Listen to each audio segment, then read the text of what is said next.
everyone, welcome back to another episode of Murder with Friends, the show where two friends get together and talk about the darker sides of history. A quick reminder before we get into today's episode, if you're interested in listening to the show as a podcast, or if you want exclusive content that does not come on the YouTube channel, you gotta head to tuytnetwork.com/join. And with that being said, I am very excited about today's episode. It is a new person to the Murder with Friends studio, but certainly not a new person in my life, because today's episode features my big brother, Kempton Baldridge. Welcome to Murder with Friends, brother. Thank you, sister. So we kind of mulled about it for a while, but we decided we were going to talk about the Lincoln assassination today. And what is because I've known you for a while, as long as I can remember. I gave you your first toy. It was a Minnie Mouse baby rattle. You had just been born, and ask our mother.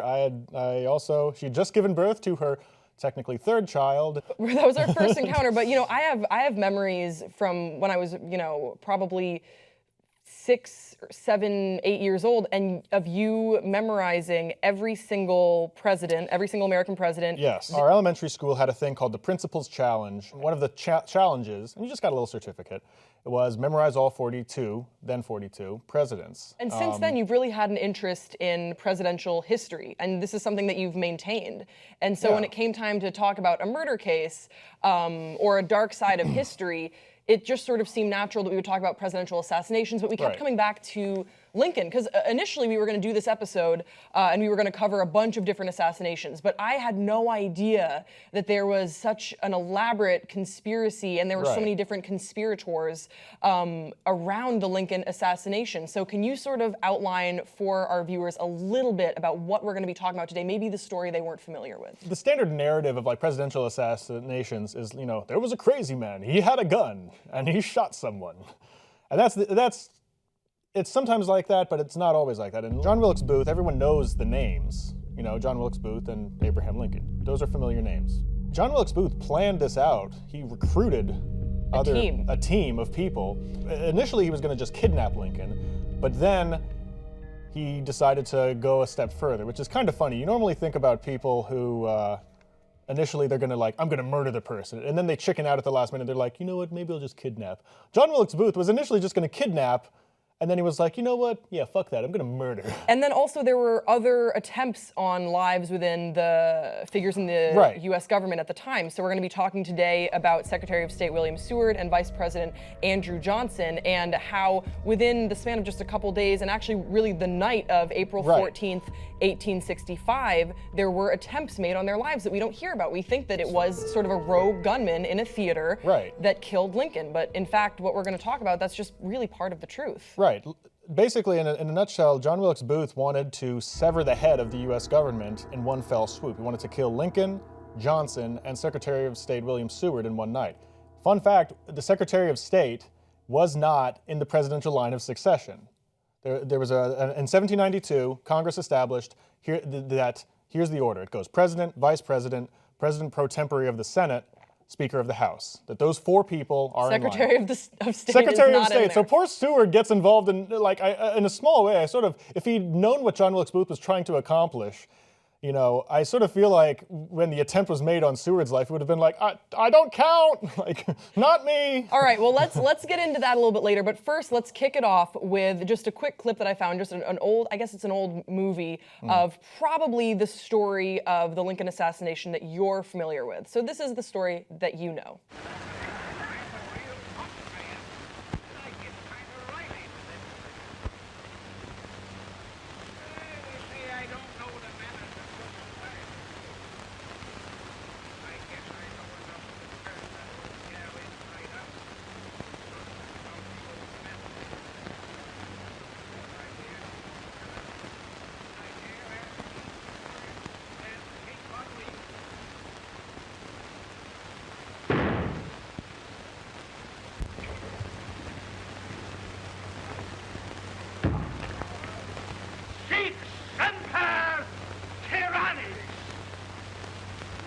So that's probably the story or the events that you are familiar with when we talk about the Lincoln assassination. But now we're going to dive into the circumstances surrounding Lincoln being assassinated. So Lincoln was reelected in 1864. And Kempton, I'm a little curious about what was the sentiment regarding Lincoln's reelection, because from what I have dug up, it seems like he was really quite a popular president for his time. Here's the deal. Lincoln's reelection was not quite a surefire thing, but then Sherman burned Atlanta, and that let the rest of the Union know. They were tired in 1864, but then Sherman and the whole Atlanta thing let anyone in the North be like, okay, you know what, we can win this thing. Let's finish this out and let's re-elect Lincoln. And so he won by a large margin against George McClellan in 1864, and he'd just taken.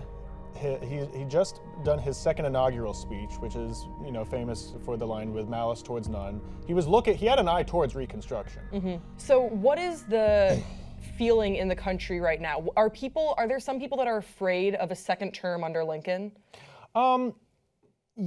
There's always some people. People voted against him, of course. But you had you had some people who of course very much hated Lincoln. But I think that the general sentiment was that we're near the home stretch. We're almost finished with this horrible war, so let's finish it out. And Lincoln's message in his second inaugural address was very conciliatory. Very let's not he had this very a very pleasant view towards Reconstruction. He wanted to forgive the South, but he also wanted to get rid of but he also was pushing for the 13th Amendment. Mm-hmm. You can see this in the movie Lincoln, or read Team of Rivals. Well, I think that brings us to a good point of our next clip, which is Lincoln sort of reflecting on his time in office the day that he was assassinated. The morning of April 14th, 1865, Abraham Lincoln awoke unusually cheerful. Less than a week after the surrender of the Confederate Army, he allowed himself a moment of satisfaction. He seemed relieved. His face looked different. He had color, he had life in a way that he hadn't all through the war. He was transfigured, wrote one close friend. That indescribable sadness had been suddenly changed for an equally indescribable joy. It is indeed the first day that he really feels that Washington is free and at peace. Meanwhile, as this is going on, John Wilkes Booth is seething. Oh, yeah. Oh, yeah. He's pissed. He's very pissed. I think it was he attended Lincoln's second inauguration, along with the other conspirators, and he actually thought, like, should I kill him here? Should I kill him later? Like, that thought entered his mind of like, and he was a Southern sympathizer, he loved slavery. He was really against abolition. He was very adamantly against abolition. He attended the hanging of abolitionist John Brown in 1859. So this wasn't sort of a new view that he subscribed to. This was a system of beliefs that he truly felt were ingrained in his Southern identity. Except he was from Maryland, so it was this bizarre. So, but Maryland was, of course, a border state, so he wasn't from like Alabama or anything like that. And then just sort of like, I'm going to go all the way to D.C. No, he was from Bel Air, Maryland, so he didn't have to go far to find Lincoln. So here's a good time to bring this up for a viewer that doesn't know anything about the Civil War. What the fuck was it about? Because I think that a lot of people boil it down to slavery, but there was really a lot more going on. So if you can try and condense the Civil War and what side John Wilkes Booth fell on and why he might have viewed Lincoln as such an adversary. Okay, look, here's the deal. Civil War was fought for numerous reasons. Some people fought to preserve the Union, but they still owned slaves. Ulysses S. Grant actually did own slaves. Some people fought because they hated slavery. Abolitionists, that was their main cause. On the Southern side, some people fought because they just hated the federal government. Boy, where did that... There's a crazy view that we don't ever see. But anyway, point is that the Civil War was fought for multiple reasons. So you can't really pinpoint it down to a single thing. But the fact is that everyone had some skin in the game in some way, shape, or form. And also, we're talking about John Wilkes Booth, and his reason was slavery. He felt Yes. he was very strongly pro-slavery, which I know feels so foreign to talk about now, but we're only talking 1865. It's not that long ago. I mean, human trafficking still exists, Grace. Well, so this is something that he wrote pro-slavery. I have ever held the South was right. The very nomination of Abraham Lincoln 4 years ago spoke plainly war upon Southern rights and institutions, and looking upon African slavery from the same standpoint held by the noble framers of our Constitution, I, for one, have ever considered it one of the greatest blessings, both for themselves and us, that God has ever bestowed upon a favored nation. I have also studied hard to discover upon what grounds the right of a state to secede has been denied, when our very name, United States, and the Declaration of Independence both provide for secession.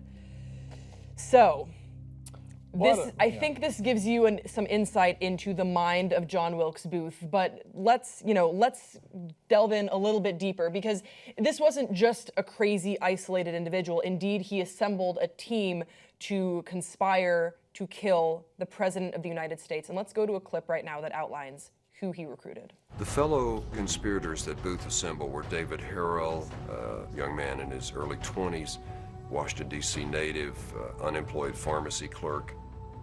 Lewis Powell was a former Confederate soldier from Florida who had fought pretty valiantly through the war. He was a seasoned combat veteran. George Atzerodt, a German immigrant to the United States who lived in southern Maryland. He was an experienced blockade runner, an interesting fellow with a quaint, curious country sense of humor. And then added to that group, Mary Surratt. They met at Surratt's boarding house in Washington, D.C. Atzerodt later talked about the meeting and told about Booth giving the orders. For more than a year, Booth and the conspirators had planned to kidnap Lincoln, but never came close.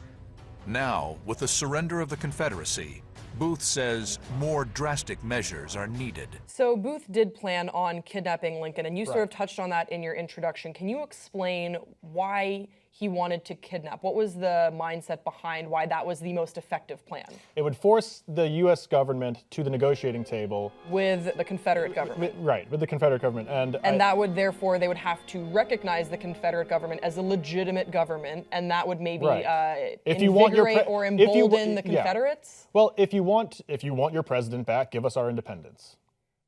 Okay. He needed a bargaining chip. But he felt that as the war was coming to a close, that's no longer going to work. Right. Let's just kill him. Let's just kill him. And the idea was that then by assassinating President Lincoln, that the Confederates would be like, yes, the South will rise again. Well, if the idea that if he kills Lincoln, Johnson, and Seward, because he knew April 14th that Lee had surrendered to Grant at Appomattox, but he also knew that there were 90,000 Confederate troops under Joseph E. Johnston, under the Army of Tennessee. They were still they had not yet surrendered to Sherman in the South. So he figured, he could assassinate all these people, all these top branches of the U.S. government, and that would embolden the Confederates to hold on a little longer and exhaust the North.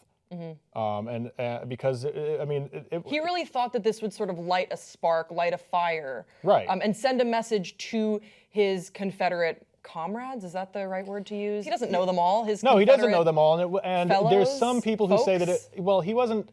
There's not conclusive evidence that he was linked to Jefferson Davis or Robert E. Lee. Some people say yes, some people say no. So you don't need to get into that, but. He was hoping to embolden the Confederacy, and hoping that when news reached Johnston and other people in the southern, the deep South, that they would be like, "Oh shit, we actually have a chance. Fight on!" And then the Union would be like, "Oh fuck, we're exhausted. Fine, we'll give you your independence, you stupid fuckwads." Well, on that note, let's talk about the team that John Wilkes Booth assembled. So there were around a dozen or so conspirators, but we're going to be focusing on this episode. Yeah. We're going to be talking about John Wilkes Booth, David Harold, George Atzerodt, and then Lewis Powell / Payne. So I guess in a broad sense, just to sort of brush him with a paintbrush, David Harold, from what I can tell, he's just sort of John Wilkes Booth's bitch. Like, he just sort of goes wherever he wants him to go. He's not the second in command. He's just like his assistant. He's the driver. He's the driver. He's the driver, okay? And Yeah. bank robberies always have a driver. But he wasn't assigned anyone to kill or assassinate. No, he was not assigned anyone. And then Lewis Powell was assigned to kill William Seward, Secretary of State William Seward, and then George Atzerodt was assigned to kill Vice President Andrew Johnson. And that takes us into April 14th, 1865. Now here we are. It's the night of the assassinations. It's the big night. They've been planning for this. They're ready. They want to do it. You make it sound like John Wilkes Booth as he's about to, send everyone like, okay, make sure everyone uses did you use the bathroom before you go? I don't need you with a full bladder about to kill the vice president. Like, I was gonna kill the president, but then I had to go to the bathroom, and by the time I got there, I'm just waiting for why didn't you kill the president? I had to pee, man. I like to imagine bathroom breaks throughout history. So hey, guys, as I recover, let's go to a clip that is a dramatic recreation of John Wilkes Booth shooting Abraham Lincoln. Here it is. As the crowd roars with laughter, Booth takes aim. Stop apologizing, old man. And so that moment where the whole future looked like had finally lifted, the clouds had separated, comes crashing down.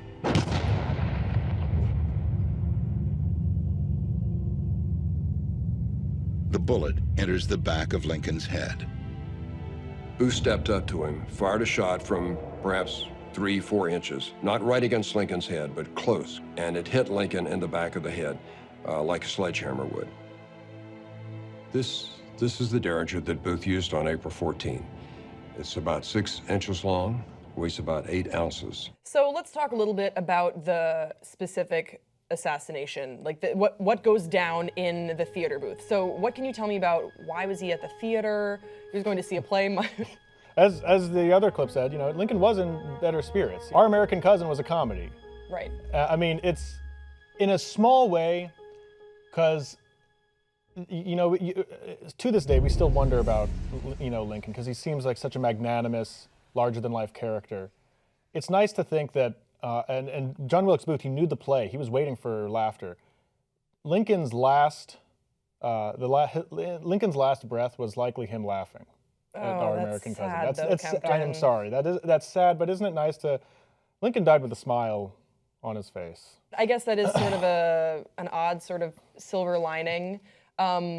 What I think is interesting about the specific night at the theater, from what I've read, is that people saw John Wilkes Booth enter, and they saw him go towards the presidential box suite, and no one thought it was strange because he was a well-known actor. Yeah. It wasn't. They weren't alarmed by it. The Booth family was imagine if this were to happen today. Basically, imagine if Charlie Sheen shot the president, because that's what it was. The Booth family is like the Sheen/Estevez family. Another thing I thought was strange, but then you told me it's not that strange, is that Lincoln's bodyguard at the intermission of the play had gone to start drinking in the saloon. He was just sort of like, all right, I guess he didn't like the play, Our American Cousin. And he was like, he basically walked out of the play. Yeah. And was, just going to get a drink. And I've seen some conspiracy pages that have said maybe he was in on it or he was involved in the conspiracy. Most of that is thrown out. And from when I talked to you, you're like, the Secret Service, as we understand it today, with regards to presidential detail, is not what it was in those days. Of course not. I think it was as a result of Lincoln that they realized, okay, we can't just have a freelance bodyguard who's like, are you protecting the president? Yeah. I got Lincoln covered. He's good. Another thing that happens after John Wilkes Booth shoots Lincoln is Major Henry Rathbone wrestles with John Wilkes Booth. So the way that we hear the story is that John Wilkes Booth shoots the president and then sort of Spider-Man swings down onto the stage, says a thing, and then leaves in a blaze of glory. Yes. But indeed, it was a little bit more of a struggle. So his gun could only shoot, it was a one-shot gun. One-shot gun. So he wrestles with Major Rathbone, and John Wilkes Booth was apparently a very strong fellow.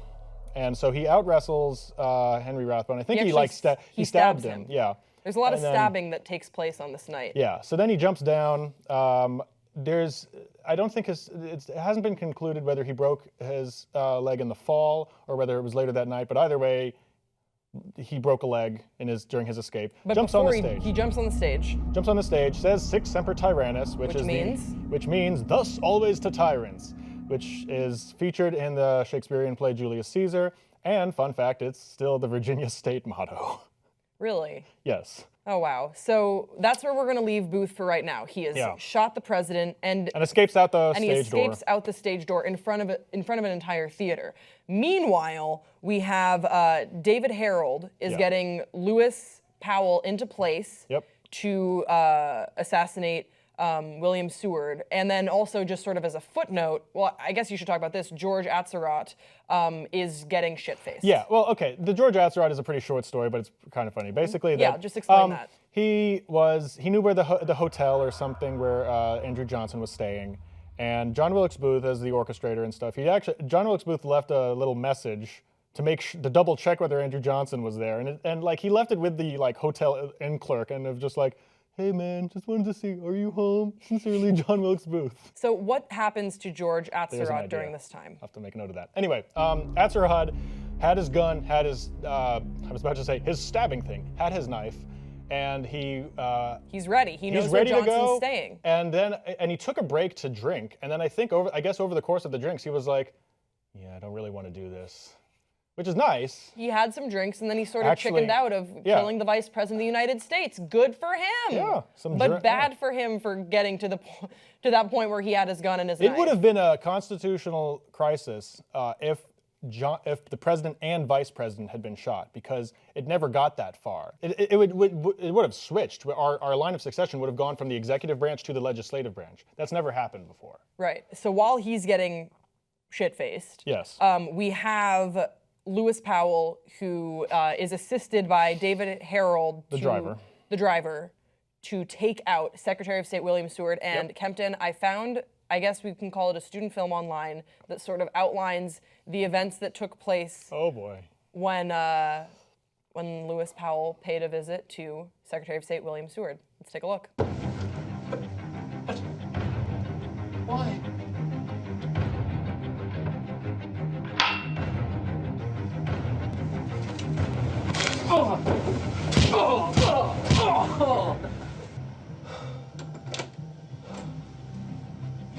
Frederick!